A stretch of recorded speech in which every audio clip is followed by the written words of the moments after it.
The Hill? The Hill covered me? Of controversial Twitch streamer Hasan Piker. Wait, where the fuck is Ryan Grimm? The Times initially headlined its profile, "A Progressive Mind in a Maga Body," with the subhead reading, "Hasan Piker pumps iron, likes weapons, and wears pearls." Who are these people? His brand of masculinity has won him many fans online and has been a useful vehicle for his politics. The Times, however, apparently changed that headline to read, "A progressive mind in a body made for the manosphere." Piker, as some of you may know, has said some contentious things in the past. He once suggested that he didn't, quote, have an issue with Hezbollah. Piker also said the U.S. deserved the 9/11 attack, something the New York Times did note in the piece. The Times' profile touched on the fact that Piker gets away with things he says and does, like painting his nails or wearing pearls, because he has what one sociologist called jock insurance. In other words, his masculine gender capital gives him leeway to do and say outside-the-box things. The Times also conceded that part of why he's popular is due to the fact that he's, quote, a very handsome man. Lucky him. Reactions abounded on X. Journalist Mary Catherine Ham wrote this: "I kinda love that gushing media coverage of Hasan has to apologize for the fact that he's good looking and fit. Like, don't worry, although he looks like he's seen the inside of a gym. Bad, that's right coded. He's a shill for disastrous socialism and murderous terrorists, which is good." Meanwhile, journalist Mehdi Hasan wrote on Blue Sky, "I'm glad the New York Times profiled Hasan Piker, but calling his use of the word genocide to describe Gaza extreme is insane. Some of Israel's top Holocaust scholars are calling it a genocide, as are Amnesty and Human Rights Watch. Absurd," from the NYT. So, this profile, I think, was interesting and flawed in a variety of ways. It was very glowing toward Hasan Piker. The author seems to have a crush on this guy. It described, yes, he's a good-looking man who works out. Congrats to him. It was that point over and over and over again. Like, bro. Yo. Take it out of your mouth, dude. Why are you dick eating?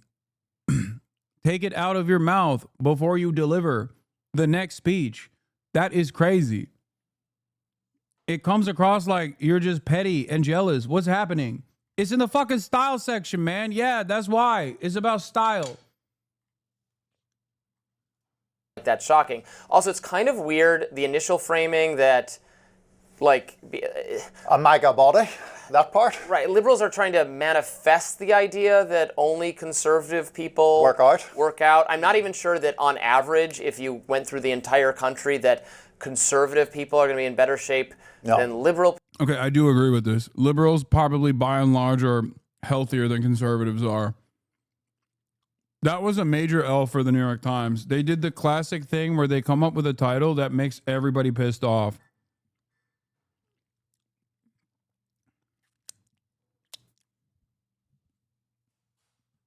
Like everyone from every part of the political spectrum.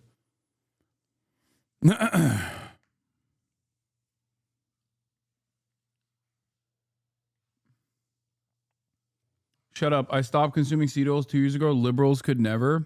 People, that might, it probably breaks down by income level and a bunch of other things. And urban, rural, and all that. There is something true, however, to the fact now that, I mean, I've seen plenty of articles in like ridiculous liberal publications being like, do you like working there are no out? Ridiculous liberal publications, Robbie. Like, what's that? I was thinking like Jezebel type place. I don't even know if Jezebel's still in operation. Something like that.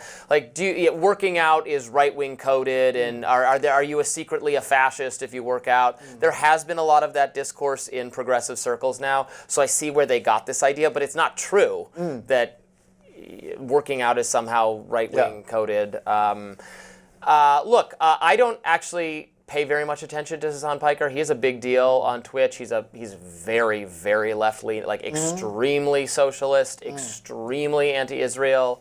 I didn't know, one thing I learned from reading this piece, which I didn't know, but maybe everyone knows, is that he admits to being a Nepo baby. He got his start. I assumed he just like emerged naturally on playing video games on Twitch the way a lot of people does.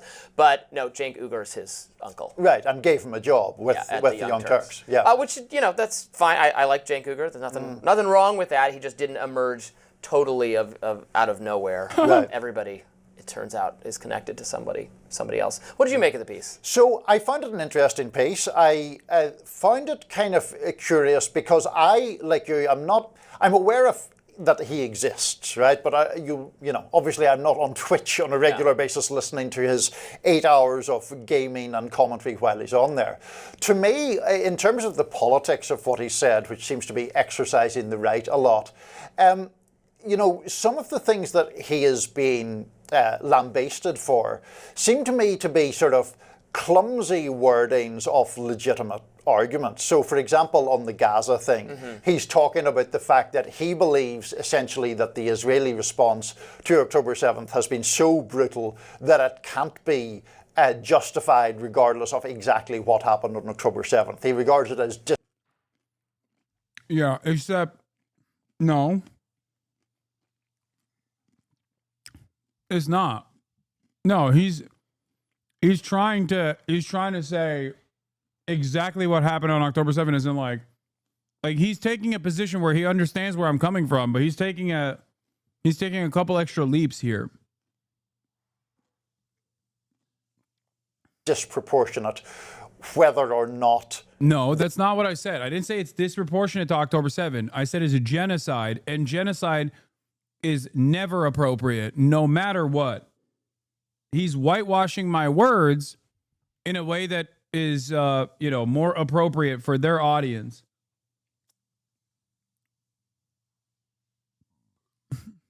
Yeah, I take serious stances or talk about serious issues, but in a clumsy way. That's true. I wouldn't even say that's wrong. I think that is true. But what he's doing here, I think, is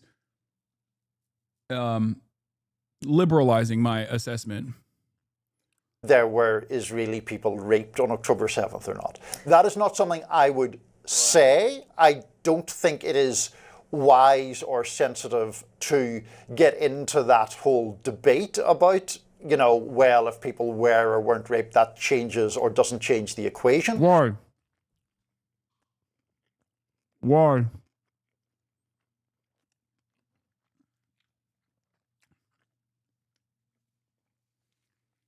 Why?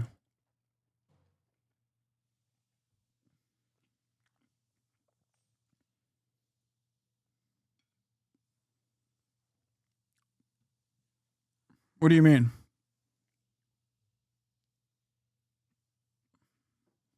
I like that he also somewhat agrees with what I'm saying. He's like, well, you know, I wouldn't call it a genocide. I think Israel's retaliation has been disproportionate. But, you know, as far as disproportionate retaliations goes, like, I wouldn't even ask whether or not rapes happening or not happening factors into the disproportionate retaliation.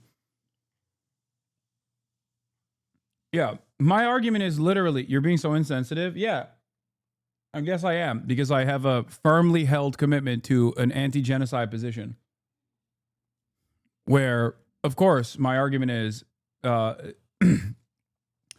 rapes happening on October 7th does not justify genocide. That's that simple. And on top of that, due to the fact that the Israeli first responders absolutely fucking botched all of the readily available forensic evidence before doing any sort of fucking forensic examination, we don't even have any fucking evidence beyond the suspicions that it took place. There's even the UN report shows that reality, with the exception of one firsthand account from a hostage that wasn't on October 7th, and it's still unjustifiable. But guess what? It still doesn't fucking it still doesn't legitimize genocide. Just as there is a 49-page report from the United Nations that literally spells out Israel's systematic use of rape and sexual assaults as a weapon to wield against the Palestinian population. Its attacks on facilities that are trying to. It's attacks on fucking hospitals. It's attacks on facilities that try to provide birth in the midst of a genocide.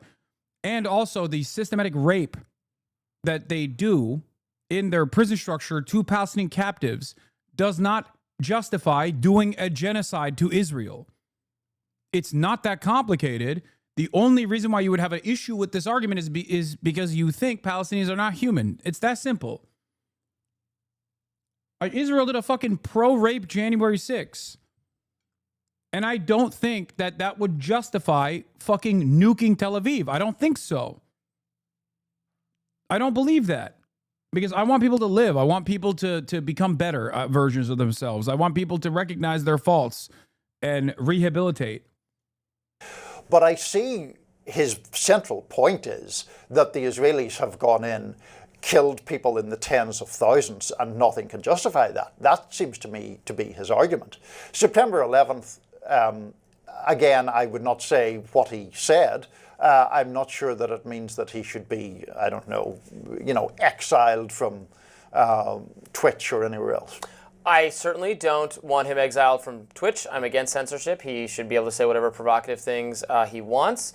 I do not think, every criticism of what Israel does is necessarily anti-Semitic. And I'm always okay, what exactly did they say? Right. Never take their word for it on when that's being alleged. Now, all of that said, the things he's actually said over the years seem pretty incendiary to me. Again, I'm not clutching my pearls. Unlike him, I don't wear any, so I have none to pearls clutch. to clutch.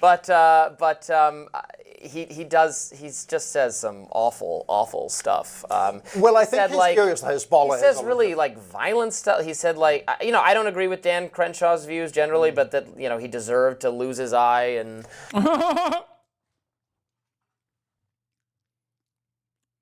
Awesome. No, I didn't miss it. I saw he made a joke. Bro, I love that he's like, listen, I'm not pearl clutching. I'm a libertarian. I'm a free speech libertarian. I promise. But also, here's me fucking pearl clutching.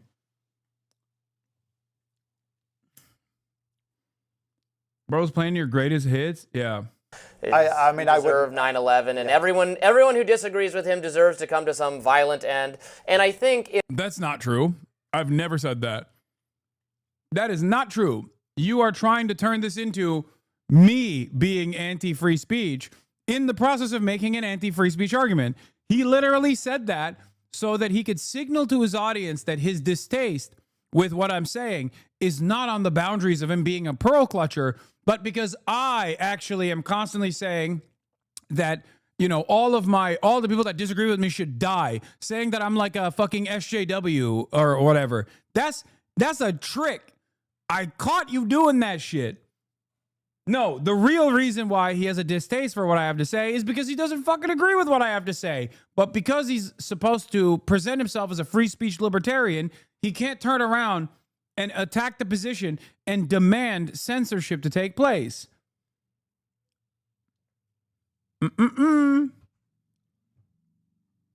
Yeah, why you gotta make shit up? Why you gotta make shit up? Yeah, if right-wing people, and there are right-wing people who similarly do use insane, contrarian ways of speaking, would not be not just lionized, but lusted over in the pages of the New York. That's literally untrue. They did a profile of Curtis Yarvin. Curtis Yarvin is not only gross looking, but also on top of that, Curtis Yarvin got an interview, a whole ass interview, and he is directly in the orbit of J.D. Vance, the current fucking vice president, and is the theorist, perhaps most responsible for all of these like Peter Thiel style fucking billionaire psychopaths. The notion that the New York Times would not actually go after and lust after or write positive articles about like incredibly right-wing individuals is so stupid and so wrong. Like his worldview adjusted to why do you say don't send me these articles as you spend time about watching a YouTube video about you? Oh, dude, I already fucking read the article, man. Why do you want to argue with me? Are you that bored? Are you bored? Is that what it is? Are you fucking bored? I said we already read the article, okay? But the principle behind like why someone immediately is like, oh, someone says something mean about you, you have to read it. That's what I was calling into question. That's it. But the reason why the reason why you fucking wrote that is because you want to fight, okay? You want to fight. That's what it is. It's so sad to see this community get destroyed by toxic reactionary drama slobs. So many of you care more about attacking people over covering ideas. Is so tiring. Yes. New York Times, and so that there's something a little bit selective about what is a disqualifying way of making a provocative point. Right, and that thing about Dan Crenshaw, I wouldn't defend that in any way. Yeah. We got it, dude. You're not pearl clutching, except you took the long way to just be like, they shouldn't write a glowing article about him because he said mean things. That's what it is.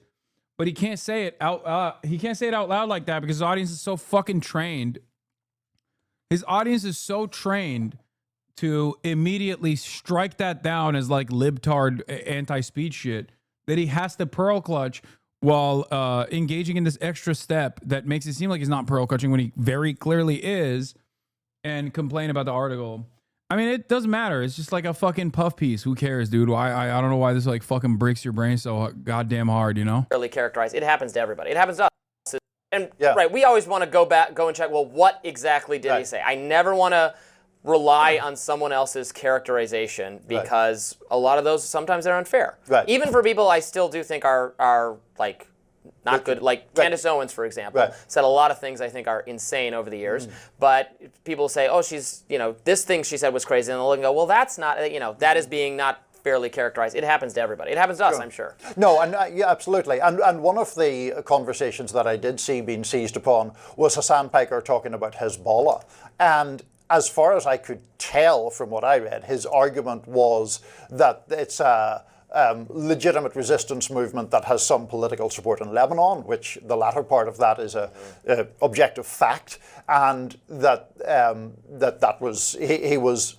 I'm not even sure if it's fair to say defending them, contextualizing them in that way. Now, if he said something that was more endorsing of direct acts of violence, then obviously I wouldn't defend that.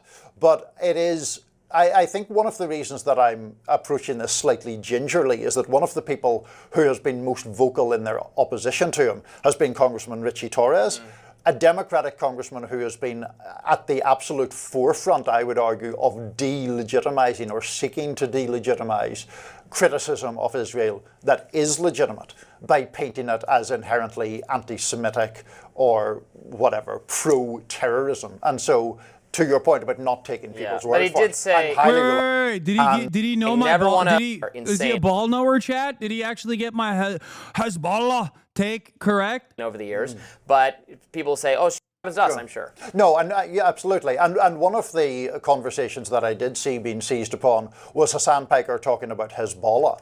And as far as I could tell from what I read, his argument was that it's a legitimate resistance movement that has some political support in Lebanon, which the latter part of that is a objective fact, and that was he was.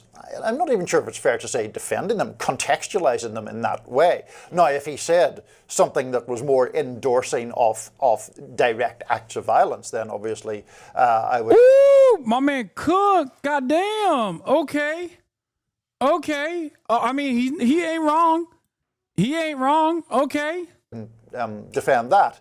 But it is, I think one of the reasons that I'm approaching this slightly gingerly is that one of the people who has been most vocal in their opposition to him has been Congressman Richie Torres, a Democratic congressman who has been at the absolute forefront, I would argue, of delegitimizing or seeking to delegitimize criticism of Israel that. Ooh, goddamn. Yo, this guy's fucking, okay.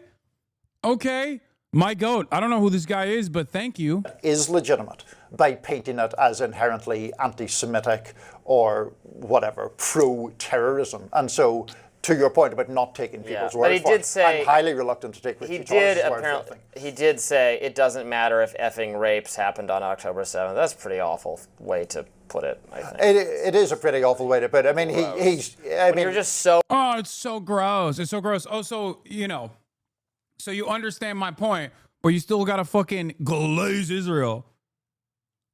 the dude across from you understands what I was saying, doesn't fully agree with everything that I'm saying, and still says, you know, he is responding to this situation in a careless way. I wouldn't make that argument, but I understand where he's coming from. He is deliberately trying to obfuscate what my statement was. I hate when people do that, by the way. Oh my God. I really need to get better. I really need to be less autistic. Okay? I really, really, really need to be significantly less autistic when it comes to just like being purposely clip chimped. Like I have to dial it down because my 127 goes into like 167. Whenever someone fucking takes me out of context, I lose my mind, dude. And it happens so much. It happens so much. And I just got to get used to it and be more gracious. I really need to dial it down. You're the usual rich dude that acts communist, don't act humble and like you care about others. What rich dude do you know that acts communist, brother? Like, what rich dude do you know that's funding unions, working with labor organizers, actively fucking working against the interests of capital? What are you talking about? I'm not trying to act humble. If that's your assessment, first of all, I've never acted humble. But if that's what your assessment is, that means you perceive me as being humble. I've never even entertained the notion of being humble.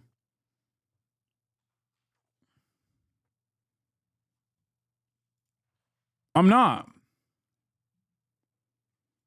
So wrapped up on your ideological commitment that, you know, what Israel is doing is wrong, that you have to say, well, don't pay attention to that or whatever. Yeah, I mean, look, those words are awful. They are part of a larger discussion, but I don't think you should say those words. His argument is the Israeli response was so brutal that it would not be justified. Like, see, he's putting it in terms that I'm not.